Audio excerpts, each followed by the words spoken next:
शहंशाह, रउआ जोधा बेगम के सारा रंग खरीद ही लेनी ताकि उनके ये पैगाम मिल जाए कि उनकर जिंदगी के हर एक रंग हमार मर्जी से है और फिर उनका पहला और आखिरी होली हुई यहाँ। हम चाहब कि वो ओकरा के खुश होके मनाए।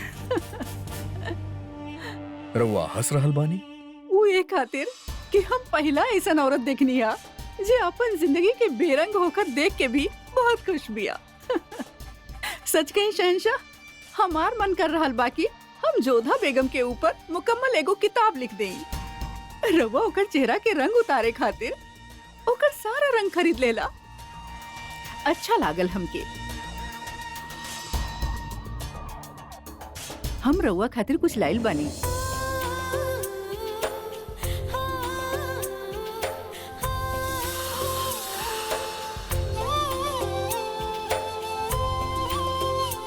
अब हम इजाजत चाहता है।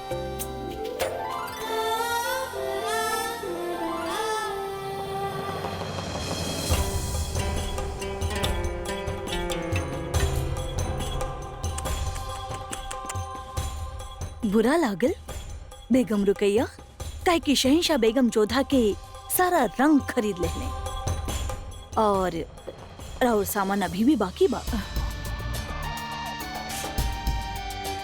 हम इस सल्तनत में इकलौता बानी जे हमेशा बनी रहे।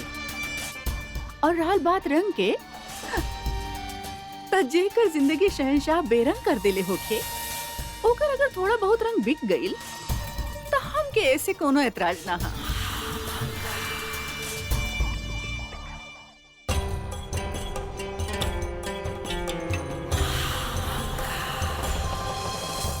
हमके फक्र बा तोरा पे जोधा, और खुशी भी बा कि तू हमरा खातिर मीना बाजार में दुकान लगैलू। हम सुनले बानी तोहार रंग पूरा मीना बाजार में छा गईल बा। जलाल तोहार सारा रंग खरीद लेलस, का ई सच है? बस राउर आशीर्वाद है अम्मी जान। वैसे शहंशाह के रंग बेचे के पीछे हमारा लक्ष्य कुछ और रहे। ई हमके पता ना रहे। का तू अपन मकसद में कामयाब रहलू? हम चाहत रहनी कि शहंशाह रंग के अर्थ और ओकर महत्व समझ सके। त तू अपन मकसद में कामयाब हो ही गईलू। होली मुबारक होके बेटा। रउआ के पता बा कि आज होली है। हम ई त्योहार के हिस्सा रह चुकल बानी। जलाल गोद में रहे जब हम हिंदू राजा के यहाँ पनाह लेले रहनी। वही साल हिंदू रानियन के साथ होली खेलले रहनी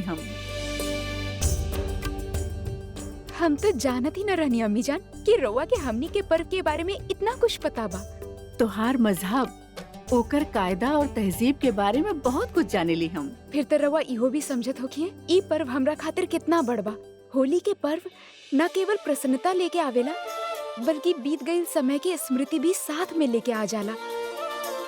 अम्मी जान, हम ना तो ये महल के नियम तोड़े चाहत बानी और ना ही बहुत तड़क भड़क के साथ होली खेल के केहू के उलझन में डाले चाहतानी। हम तो बस अपन सखियन के साथ या फिर केहू भी प्रसन्नता से हमनी के साथ ये पर्व में सम्मिलित होके चाहे, ओकरा साथ होली खेले चाहेनी। तका जलाल हाँ कर देले बा? जी, उता हमके अनुमति दे देले बाड़े। बाकी अम्मी जान, मासा के जगह रउआ बानी यहाँ पे, यही से राउर आज्ञा भी उतने आवश्यक बा। बताई, का हमनी होली खेल सकेनी? बेशक खेल सकेलू, और तोहार मजहब के तहजीब के इज्जत करेनी हमनी। और हमके खुशी बिया कि धीरे धीरे जलाल भी ई सब समझे लागल बा। अम्मी जान, हम राउर खातिर भेंट लेके आयल बानी, अपन स्मृति खातिर। ली, यादगार तऊ देके जाला जे केहू जा रहल होखे। कहीं जा रहल बाड़ू तू?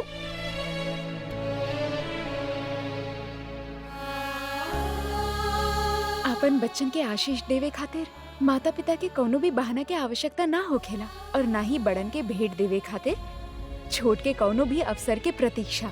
हमार मन में आयल तो हम अपन अम्मी जान के भेंट दे देनी।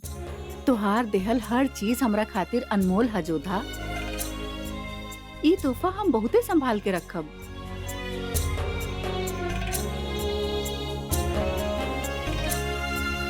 प्रणाम अम्मी जान।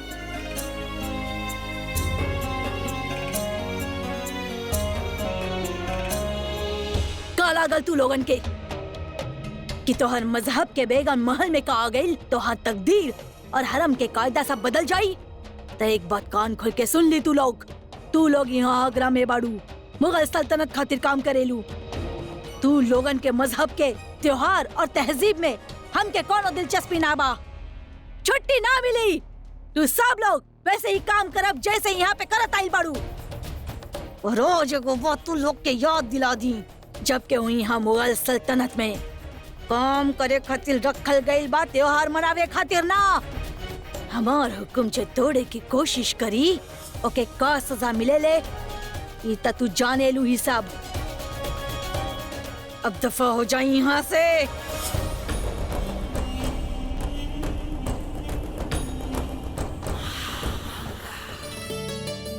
अरे रीवा, ई रंग यहाँ पे काहे रखल बा?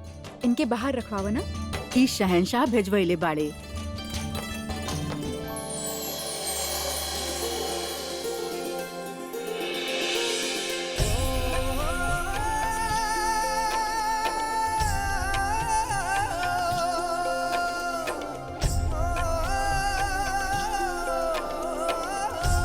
राउर सबके साथ आमेर में होली खेले के कितना आनंद आवेला, है ना सुजामल भाई साहब? रहे दी जो था तब लड़की ऐसे ही कहे नहीं। एक बार विवाह हो जाए तो माया का भूल के पति के रंग में रंग जाए नहीं। देखिए शादी के पश्चात तू भी ऐसे ही करबू। अरे घबराए की आवश्यकता नहीं खे, कौनो समस्या ना आई। हम सब यहाँ पे होली खेलल जाए और वैसे भी यहाँ पे हमनी के जानी ले बेगम साहिबा, ई राउर यहाँ पे पहला होली बा। हमने भी चाहे नहीं कि अपन त्योहार मनावल जाए। बाकी महामंगा जी हो सकेला उनके केहू सूचना ना देले होखे, काहे कि शहंशाह और अम्मीजान स्वयं हमनी के होली खेले के अनुमति देले बाड़े। तब फिर भय कौन बात की? तू सब हमरा साथ होली अवश्य खेलबू। ईश्वर के कोटि कोटि धन्यवाद। रउआ के यहाँ भेज देले। रउआ के सहारा पे यहाँ पे सांस लेवे के स्वतंत्रता तो मिली। अब धन्यवाद छोड़ी और रंग के रंग में डूब जाएं।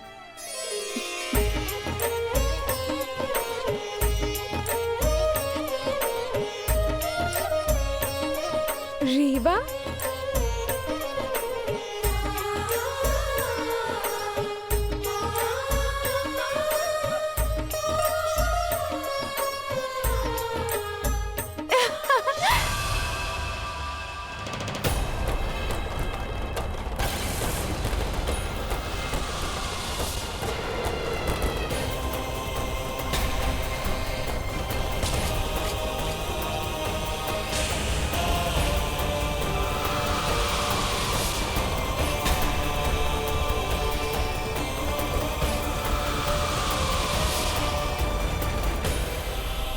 हमके क्षमा कर दी महामंगा जी।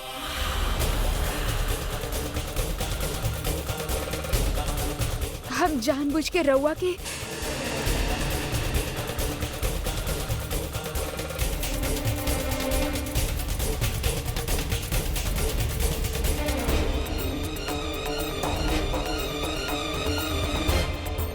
कुछ ठीक न भइल रानी सा। महामंगा के ये तरीका से शांत रहल अच्छा संकेत नहीं खे। ईता चक्रवात के पहले वाला शांति जैसन बा। पर हम जानबूझ के ऐसे ना कहीं। हमके समझ ना आ रहा है। हाँ, अब हम क्या करें?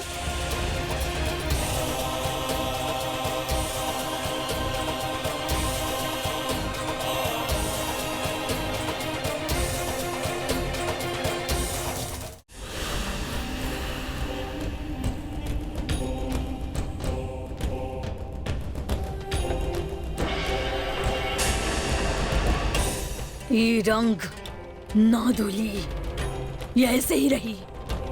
रेशम, शहंशाह के जाके बताई कि बेगम चौदह हमरा पे जानबूझ के होली के रंग उछालनी है।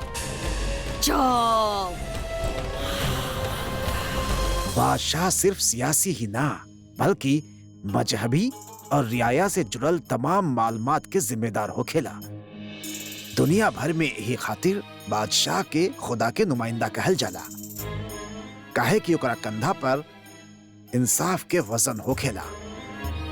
और जब कोनो कश्मकश होखे तब मजहबी इल्म से ओके सही राह दिखावे में मददगार साबित होखे के बा। सुभान अल्लाह। मजहब इंसान के कितना कुछ सिखावेला मौलवी साहब। ये सिर्फ एगो इल्म ही ना बल्कि एगो रास्ता बा जिंदगी के समझे और ओकरा जिए के। गुस्ताखी माफ शहनशाह, लेकिन महल में गजब हो गई। का हो गए?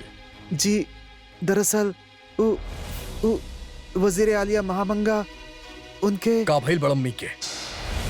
हमके बतावा रेशम, तहार जबान का है लड़खड़ात बा। हुजूर, जोधा बेगम होली खेलत समय उ वजीर आलिया महामंगा के होली के रंग से सराबोर कर देले बनी। वजीर आलिया सख्ते में बनी। लाहौल वला कुव्वत, ये तो कुफ्र बा, ये तो गुस्ताखी है। और ये गुस्ताखी अगर शहनशाह के बेगम के लिए होखे तो ये गुनाह अजीम है।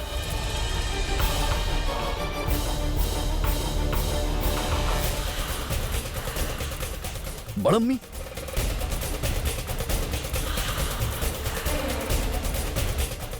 देखी जलाल, राहुल बेगम चौथा राहुल बड़ी अम्मी के का हालत कर देले बानी। शर्मिंदगी तो इतना बिया कि मौलवी साहब से भी नजर न मिला सके नहीं हम। रहुआ बेगम चौथा के निकाह के समय उनके मजहब और उनके त्योहार मनावे के सहूलियत देले रहनी, इजाजत ना देले रहले रहुआ उनके कि वो हमनी के मजहब में बतावल गई पाबंदी के मजाक उड़ावे। पर हम जोधा बेगम के होली खेले के इजाजत सिर्फ ये उम्मीद से दहले रानी कि ऊ केहू के तकलीफ के सबब न बने। एकरा खातिर उनके होली अपन ख्वाबगाह में खेले के चाहत रहे, महल के बगीचे में ही रंग ना उछाले के चाहत रहे। जलाल, अदा हम के अब्बा जान से जुदा होखला के बाद हम रंग और हिना से तौबा कर ले रहनी। हमारे साथ के और नेकी के तार तार कर देने रहुआ के बेगम जोधा। शायद रहुआ के याद सा लगे, पर हम के लागता कि बेगम जोधा जानबूझ के इरादेदार कईनी है, अनजाने में होके या जानबूझ के होके। ओ हमार पाकीज़गी पे कीचड़ उछाल देनी जलाल। काश हमरा बस में होकर तो ही जे खंजीर भोंक लेती हमरे सीना में और मर जाती, लेकिन हम यो भी न कर सके काहे कि हम अपन जिंदगी रहुआ के और मुगल सल्तनत के नाम कर देनी। हमारी महल में कोनो हक नहीं के जलाल।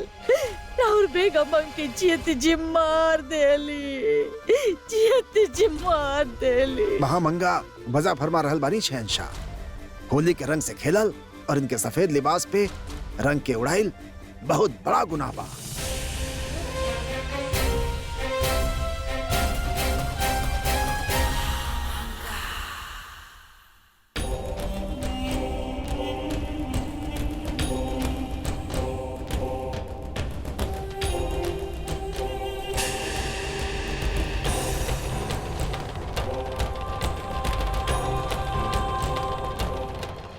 ईता बहुत बुरा भइल। ए तरह केहू पे रंग डालल हमनी के मजहब और तहजीब दोनों के खिलाफ आ। हमके ना लागता कि जोधा बेगम ऐसन जानबूझ के कैले होकी हैं। गैर इरादतन ही सही, पर गुनाह तो उनसे भइल बा भाभी जान। मान रहल बानी, बेगुनाह होके भी ए बार गुनाह कर देले बानी जोधा बेगम। पता न काहे हर बार जोधा ही ऐसन अजीबो गरीब मुश्किल में पड़ जाले। हम ता ये सोच रहल बानी शहनशाह अब का करी हैं। सही कहलू, एक ता ई सियासी ना मजहबी मुआमला हा जौने में कोनो रियायत ना हो सकेले। दूसरा ई सीधा महामंगा से जुड़ल बा, ता जलाल भी सीधा तरह से जुड़ गइल बा।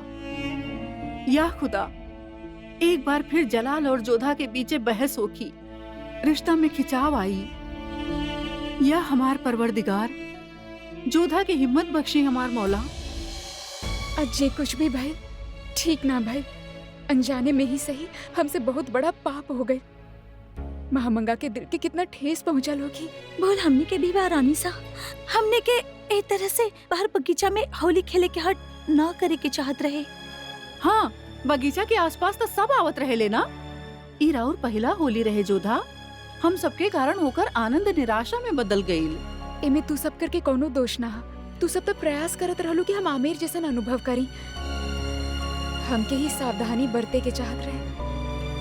खबरदार, होशियार, शहनशाह हिंद बादशाह जलालुद्दीन मोहम्मद तशरीफ ला रहल। ए वक्त शहंशाह के यहाँ आई होली प्रकरण की सूचना शहंशाह तक पहुँच भी गई। हे भगवान, अब का होगी?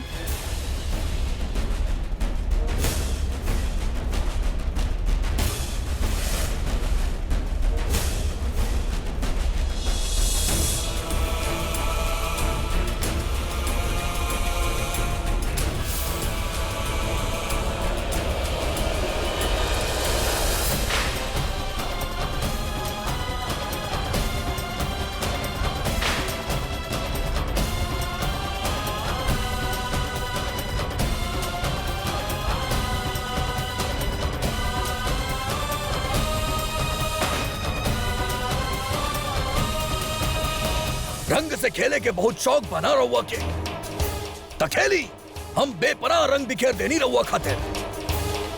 चौदह बेगम आज तक आगरा में होली या दिवाली ना मनाई गई। आज तक कोनो शहिंशाह अपन बेगम के होली खेले के इजाजत ना देलस। ई सोच के कि रहुआ यहाँ से जाता नहीं और तोहफा के तौर पे हम रहुआ के होली खेले के सहूलत देनी। हम राउर मजहब और राउर रिवाज की इज्जत करनी, ई उम्मीद के साथ कि रहुआ यहाँ मौजूद लोग के मजहब और तहजीब की इज्जत करब। और का कहीं नहीं रहुआ हमार मजहब और तहजीब के मजाक उड़ाईनी। चौदह बेगम आज तक के हुआ ऐसा गुस्ताखी ना कैलस और रहुआ कोनो तोहफा के लायक नहीं की काहे कि रहुआ हर बार हमके हमार नजर में नीचा दिखावे की कोशिश कैले बानी। हम जानबूझ के ऐसा ना कैले रहनी। ये हरकत के हादसा के नाम देकर के रहुआ अपन गुस्ताखी से मुंह ना मोड़ सकेली। रहुआ सिर्फ हमार बड़ अम्मी के नाम बल्कि हमार मजहबी कायदा के तौहीन कैले बानी। हम कौनो तर्क ना करब काहे कि हमार मन स्वयं ई बात से व्यथित है। अनजाने में ही सही हमसे बहुत बड़ा पाप हो गई। अब जे भी दंड दिए दे दी। सर झुका के हमो के स्वीकार करे खातिर तैयार बने। सजा तो मौलवी और नमाज साहब से मशवरा करे के बाद मुकर्रर कैल जाई, लेकिन हमरा ख्याल से राव आमिर लौटे से बदतर और तकलीफ दे सजा कुछ होने के।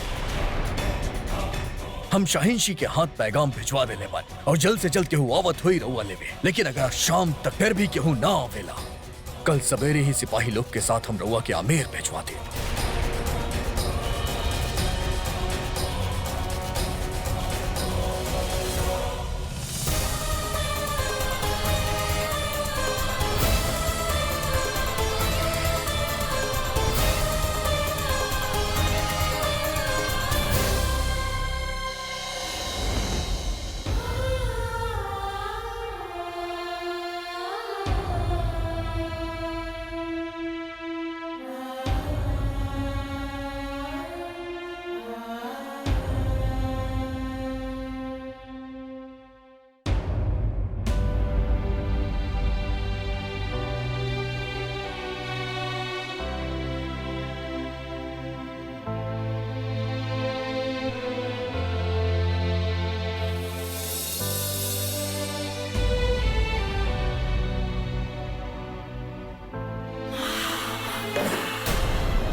हमके क्षमा करिए महामंगा जी। राउर धर्म के विरुद्ध आचरण करे के हमार कोनो मंशा ना रहे। अगर राउर वालिदैन की बात पता चली तकाओ रउआ के माफ कर दे हैं। ना, ये अपराध खातिर उ कबो हमके क्षमा न करत और उ हमके जे भी दंड देती हम ओके स्वीकार कर लेती। बहुत खूब। राउर वालिदा यहाँ आइल बानी। राउर वालिदा रानी मैनावती साहिबा रउआ के खुद सबके सामने सजा सुनाई है। का भइल रउआ के पता न रहे राउर वालिदा आगरा आइल बानी? घबराई मत, उनकी मेहमान नवाजी के खूब ख्याल रखले बानी। हम कौनो कमी ना होके देनी। मासा यहाँ अकेले? शहंशाह पैगाम भेजले रहले त केहू के त यहाँ आवे के ही होखी ना। वैसे एक बात हमरा के समझ में ना आवेला बेगम चौथा, जौन तरह रउआ के हमारी यानी की मुगल सल्तनत के तहजीब तौर तरीका और कायदा कानून में कोनो दिलचस्पी ना बा, वैसे हमरा और कायदा कानून ना समझ पावेली। रउआ के यहाँ ही शादीशुदा बेटी के घर ना जावेली ना, ओकरा घर के पानी न पियले बा न। और आज देखी राउर वालिदा अपन शादीशुदा बेटी के लौटा के ले जाए खातिर पहुंच गई नहीं यहाँ पे। लोगन के डंके के बहुत ज्यादा शौक बा रउआ के। आज शहंशाह राउर वालिदा के सामने राउर चेहरा के बेरंग होकर देखिए हैं अब।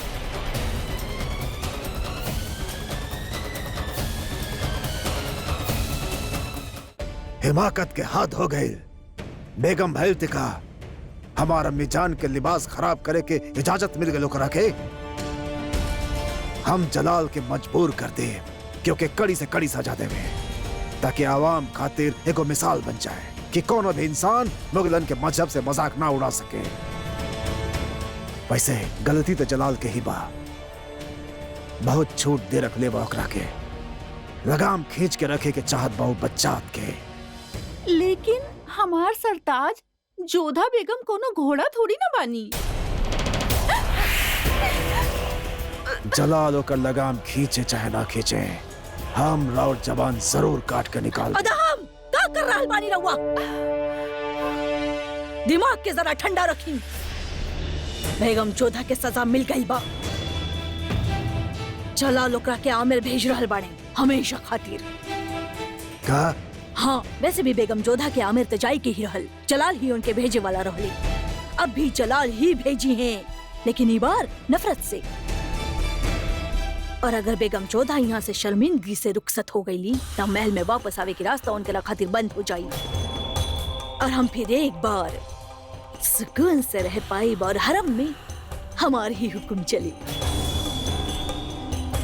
जब बगावत की चिंगारी हम बेगम जोधा के आंख में देख ले रही तो हमेशा खातिर बुझ गई बा। अम्मी जान हमके समझ में नहीं आवाज कि रहुआ जोधा बेगम से इतना खौफजदा काहे बानी। काहे कि जे झुकेला ना और इनकार करत रहेला ऊ केहू के भी झुका सकेला। इन नौ बतावे से पहले हम बेगम जोधा के सिर शर्म से झुका देले बानी।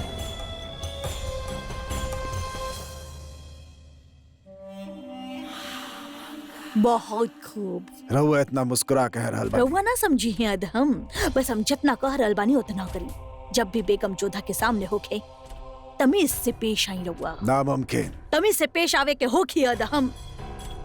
आखिर उस शहंशाह जलालुद्दीन मोहम्मद के एक बेगम बाड़ी। ये बात रउआ बिल्कुल सही कहली अम्मी जान। हमके अपन तहजीब बिल्कुल न भूले के चाहिए। हम अब जोधा बेगम से बिल्कुल तमीज से पेश आई। अदहम, अदहम! रउआ एक बात कान खोल के सुन ली। रउआ बेगम जोधा के सामने ना जई है, समझ ली रउआ? तो फिर हम का करब? उहे जा बेहतर करेली। शरबत। हाँ, शरबत। जाई शरबत बना के ले आओ, जाओ। अभी के अभी। अदम, अदम रउआ के गुस्सा पे काबू पावे की चाहिए। वो दिमाग से पैदल बिया।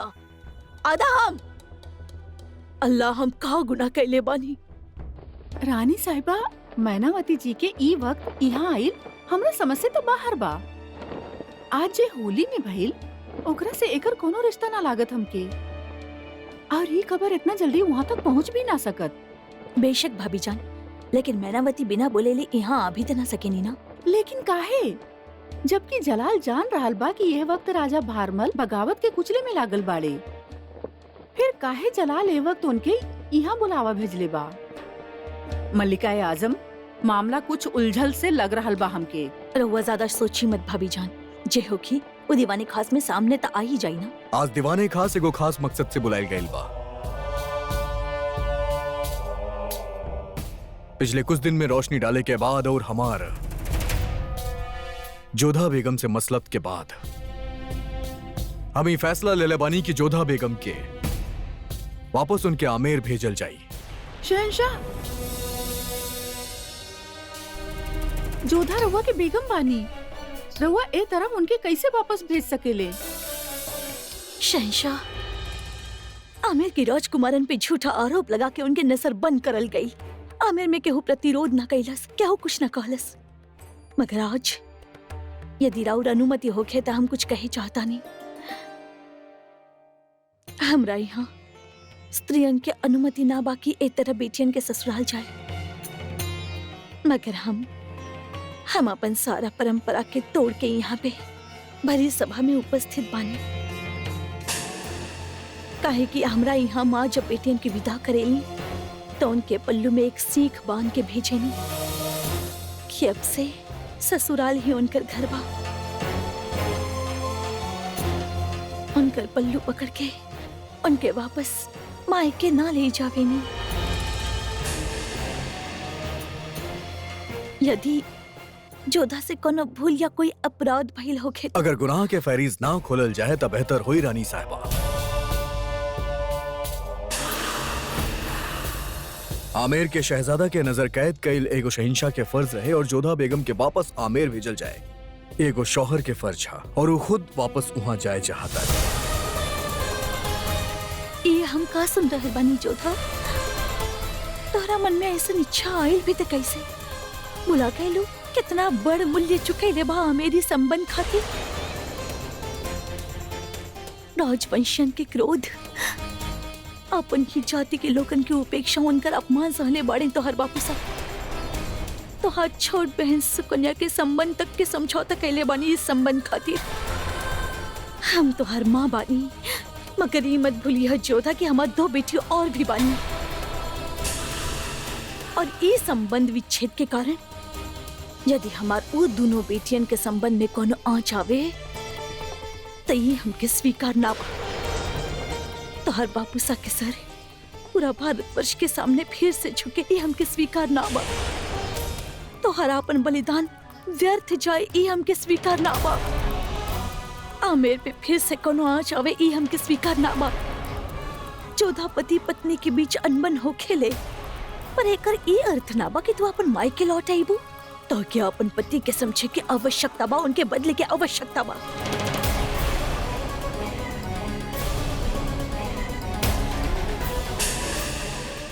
हर सवाल के हल हो खेला जोधा, और तो के ऊ हल ढूंढे के होगी।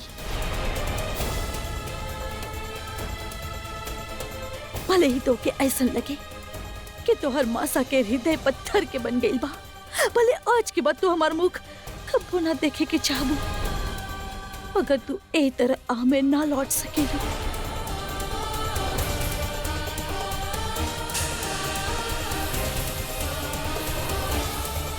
हर तीज त्योहार में हमारे यहाँ बेटे के राह देखल जाले, मगर उहे बेटी परित्यक्ता के रूप में वापस आवे ता हमने उ राह बंद कर देवे नहीं। आमेर तो हर मायका रहे और रही, मगर आगरा ही तो हर घर बा। हमार बेटी के डोली आमेर से उठल रहे, हमारी इच्छा बिया की होकर अर्थी आगरा से उठे।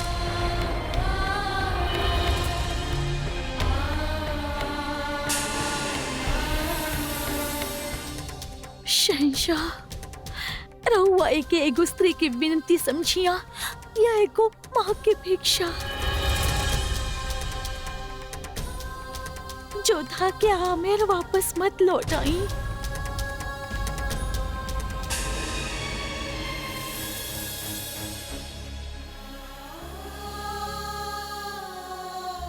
रुक जाई मासा,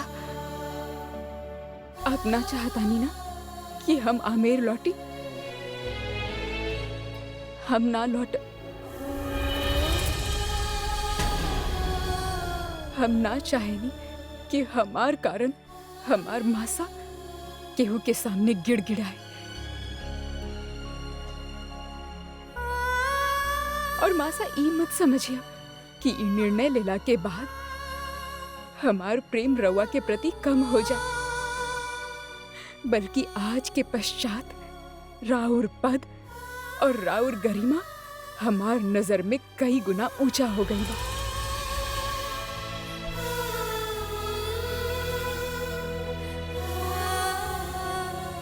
रउआ हमरा खातिर इस संसार के श्रेष्ठ मासा बनी। हम रउआ के वचन देतानी मासा, जोधा मर जाई, बाकी एगो परित्यागता बन के आमेर ना आई।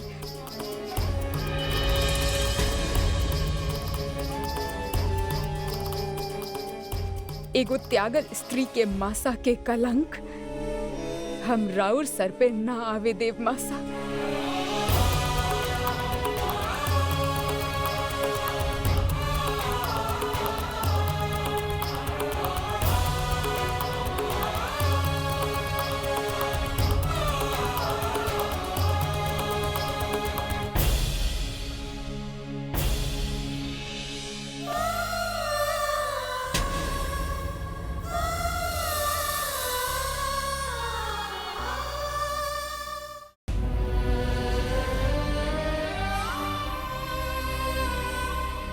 जोधा हमके कुछ समय खातिर अकेला छोड़ दे मोती। जा यहाँ से। ना, हम रउआ के अकेला ना छोड़ब। काहे? कौन संबंध और कौन अधिकार से? जब स्वयं हमार मासा हमके साथ ले जाए से मना कर देनी, तब तू काहे हमारे साथ देवे चाहत बड़ू? जब स्वयं हम यहाँ पे सुखी ना बनी, तो तोहके का सुख मिल पाई? शहंशाह चाहले कि हम आगरा छोड़ दी और मासा हमके आमेर ना ले जाए चाहता नहीं। वो कर भी का सके नहीं और भी कर्तव्य बा उनके ऊपर। ये हमार भाग्य के लिखल बा मोती। एकरा से हमके ही लड़े होखी और यही से ना तब हमके केहू के साथ के आवश्यकता बा और ना ही कोनो सीख के। हमके हमार भाग्य के साथ कुछ देर अकेला छोड़ दा। इतार सखी के विनती भी है और एगो रानी के आदेश भी। और जब तक हम ना बुलाई यहाँ मत आइया, समझ लो।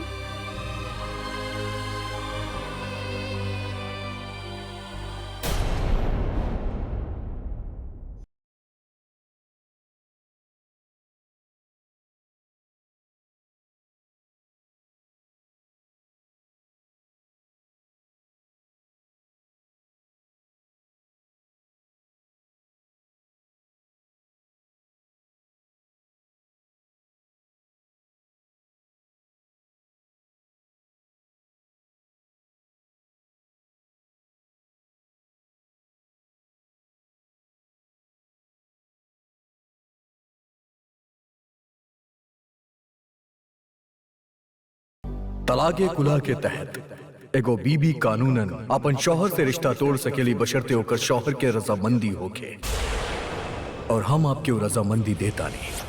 दुखी बाड़ू जोधा, काहे कि तहर मासा तोहके आमेर ले जैसे मना कर देनी। बाकी वो ठीके कइले बानी, काहे कि अगर तू आमेर चल जाइबू त आमेर के कितना अपमान सहे के पड़त। तहार बहन सुकन्या के विवाह होखते होखते रुक जा। जोधा, ई मत भूला कि तहरे अलावा दूगो और बेटी बानी तहार माता पिता के। परंतु यहाँ पे गुट गुट के मरे से तो अच्छा हम जीवन भर अपन मासा बापूसा के सेवा करती, उनके साथ रहती। और फिर कौन अधिकार से तू आमेर जैतू जोधा? अग्नि के साक्षी मान के तू वचन देले बाड़ू और काओ के निभाई तहार कर्तव्य ना हा। यदि तहार विवाह मुगलन में ना होके कोनो राजवंशी से भइल होखत का तब भी आपन ससुराल के छोड़ के आपन मायके लौट जैतू। त का उदाहरण प्रस्तुत करतू तू सबकरा सामने? जोधा, अब तू आगरा के बेगम बाड़ू। यहाँ के रीति नीति और संस्कार के समझा और ओके अपनाव। आपन पति के इच्छा अनुसार कार्य करल इहे तहार धर्म हा। और शहंशाह के धर्म कहा अन्याय करल। एगो पति के धर्म ओकर दायित्व कहा अपन पत्नी के नीचा दिखाई, ओकर अपमान करल।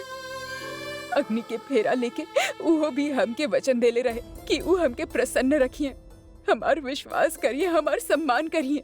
ऊ अपन कौन से वचन निभा ले ना तो हमके आमेर के छोड़ल और ना ही आगरा में अपनाए। वाह जोधा वाह, तू ऐसन सोच रखेलू शहंशाह खातिर। प्रारंभ तू कैलू, तू घृणा लेके आयल रहलू अपन मन में। तू कबो उनके ना अपनैलू, ऊ तो तहार हर बात मन ले। तोहके अपन धर्म में बनल रहे के अनुमति देले। तहार पूजा अर्चना में कबो कोनो रोक न डलले। यहाँ तक कि तोहके होली खेले के भी अनुमति देले। और फिर भी तू शहंशाह के विषय में ऐसन सोच लू?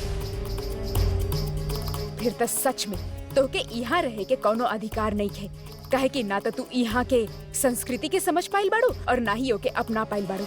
ना ही तोहके यहाँ के लोग समझ आवेले और ना ही उनकर नीति। बार बार विद्रोह कई के अपना आप के और दूसरन के दुखी करल बंद करा और आमेर लौट जा। ना जोधा, तू आमेर ना लौट सकेलू। तहार परिवार वाला तोहके इतना प्रेम देले बाड़े, सम्मान देले बाड़े। तू उनके दुख और अपमान के कारण ना बन सकेलू। तू आमेर ना लौट सकेलू। ना जोधा, आगरा में तोहार कौनो स्थान नहीं है। तोहके आमेर जाए के ही होगी। ना जोधा, आमेर से तहार अब कौनो संबंध नहीं है। संबंध आगरा से भी नहीं है। चल जा यहाँ से।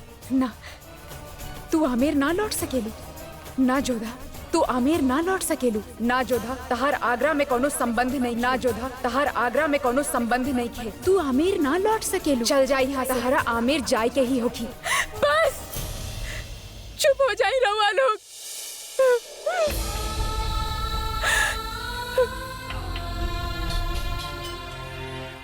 हम समझ गए नहीं हम कि हमारा स्थान कहीं पे भी ना बा। ना आमेर में, ना आगरा में, ना हमार मायका में, ना ही ससुराल में। और यदि ये हमारे जीवन के सच्चाई है तो हम जानी ले कि हमारा स्थान कहाँ बा। हम जानी ले कि हमके कहाँ जाए के जाए।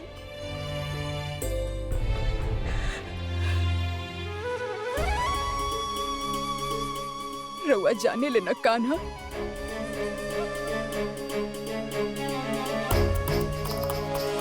सब खैरियत तबा रानी साहिबा? महल में कोनो कमी, कोनो चीज के परेशानी त ना रहुआ के? हम तो रउआ से क्षमा मांगे आइल बानी कि हम जोधा के आमेर ले जाए स्वीकार ना कईनी। और हम रउआ के शुक्रगुजार बानी। रउआ हमार बेटी के हमसे जुदा होके से रोक देनी। बहुत कड़वा वचन बोलल बानी हम अपन बेटी के, पर सभा में ओकर निर्णय के आलोचना कैले बानी। हम रउआ के ये बता भी आइल बानी कि कोनो जरूरत ना हा। हम जाने ले रउआ जोधा से इतना मोहब्बत करेनी कि ओके समझा पाई भी रउआ खातिर मुश्किल हा। आमेर लौटे के ओकरा निर्णय के पीछे के कारण समझ पाई हमरा खातिर कठिन ना बा मलिका। बाकी हम जीवन में अनुभव कैले बानी कि पति पत्नी के बीच कोनो अनबन, कोनो मतभेद होखे तो माता पिता के ओके बढ़ावा ना देवे की चाहिए, बल्कि उनके अवसर देवे की चाहिए। साथ रहे के उनके ये अनुभव करावे की चाहिए कि उनके बीच जे पनप रहल बा वो केवल मतभेद बा, मन भेद ना। रानी साहिबा, अक्सर नफरत मोहब्बत में बदल जाले। मगर ओकरा खातिर उनकर साथ रहल आवश्यक बा मल्लिका।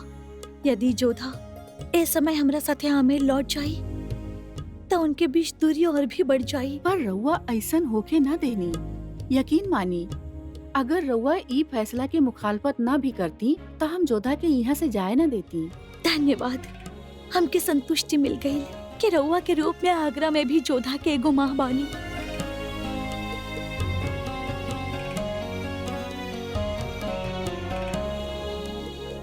हम रउआ के प्रणाम कर रहल बानी। हमके शर्मिंदा ना करी, जोधा हम दोनों के बेटी बिया।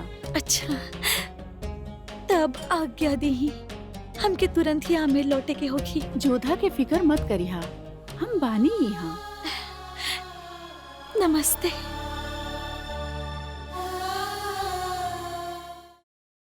एक बात तो माने के पड़ी भाभी जान, रानी मैनावती साहिबा बहुत ही सुलझल फैसला लेहले बानी। माँ है ना, अपने बेटी खातिर सोच समझ के ही फैसला ले हैं। पर कहीं न कहीं ई वाकया से उहो भी तकलीफ में बानी। यही से जोधा के बिना बतैले आमेर लौट गईनी। हमसे कहा के गइल बानी कि हमरा गैला के बाद ही जोधा के ई खबर दी। प्रणाम मलिका, हम जोधा बहू से मिले आइल बानी। उनके बुलाई जी। ओ ना बानी। ना बानी मतलब? मलिका, वो बात ही बा कि वो हमके आदेश देनी कि वो कुछ देर अकेले रहे चाहत बानी, और ओकरे बाद वो पता न कहाँ चल गई। हम महल में हर ओर देख लेनी, परंतु वो कहीं न मिलनी।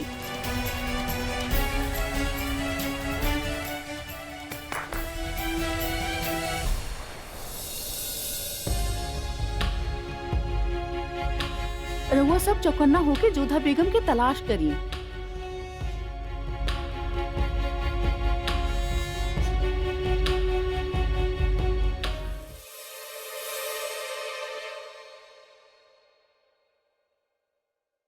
गुस्ताखी माफ होके वजीर आलिया, हम आपके इबादत पे खलल डाला था नहीं, लेकिन गजब हो गई।